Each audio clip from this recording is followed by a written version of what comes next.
Alors, je suis originaire du Cameroun, j'ai 36 ans, et c'est au Cameroun que j'ai passé la quasi-totalité de ma vie, hein, puisqu'il y a encore 10 ans j'y étais, et c'est là-bas que j'ai fait toute ma scolarité, et très tôt, en fait, j'ai senti un certain appel du Seigneur, qui m'a conduit déjà au petit séminaire, parce que j'ai fait un petit séminaire dès l'âge de 11 ans, 10 ans, mais je n'ai pas continué au grand séminaire après mon bac.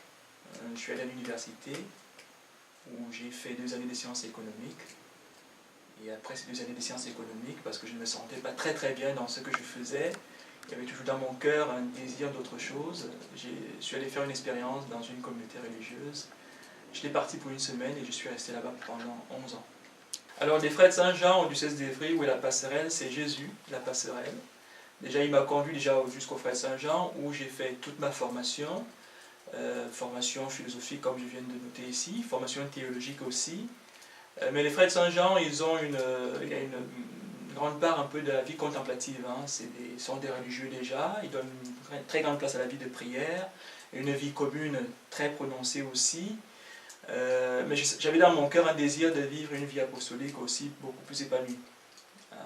Et c'est d'ailleurs lors d'un apostolat d'été, au mois de juillet, ici en Bourgogne du Nord, j'ai fait la rencontre d'un jeune qui venait du diocèse d'Évry, un jeune avec lequel j'avais beaucoup échangé des questions liées à la vocation, de mon propre cheminement, parce que lui aussi était dans le même cheminement que moi, et qui m'avait dit comme ça d'écrire au père Dubruste, à Monseigneur Dubruste. Je ne le connaissais pas à l'époque, hein, il y a maintenant 4 ans, et je me suis dit, je n'écris pas encore parce que je ne le connais pas. Et puis quand j'ai commencé à me poser la question de savoir vraiment, est-ce que ce n'est pas dans le sacerdoce, pas seulement dans la vie religieuse que le Seigneur m'attendait, est-ce qu'il ne fallait pas plutôt m'engager sur une voie liée au sacerdoce, à une vie apostolique beaucoup plus prononcée. Avec mon père spirituel, on a cheminé, on se posait des questions, on a discerné, et on a pris la décision qu'il fallait que je tente dans une vie apostolique, voilà. Et la question était de savoir, il fallait que je le fasse dans le cadre d'un diocèse, que je demande à un diocèse, effectivement. Et c'est là que j'ai pensé à Monseigneur Dubruste, dont j'avais déjà l'adresse. Et je lui ai écrit. Alors, vous avez été ordonné diacre l'année dernière, à Arpajon. Arpajon, le 15 avril, effectivement. Au sein de toute une période consacrée à la diaconie. Tout à fait. Comment avez-vous vécu ce diaconat? Voilà. Déjà, c'était une très grande fête pour le secteur. Il y a très longtemps qu'ils n'ont pas vu ça sur le secteur. C'est d'abord une fête avec la communauté chrétienne qui est ici, dans les Trois-Vallées, Arpajon. Et mon service ici, le diaconat comme tel, hein, c'est d'abord un service pour le frère. Hein. Et avant de faire même beaucoup de choses, moi, ma priorité, ça a d'abord été la rencontre avec l'autre.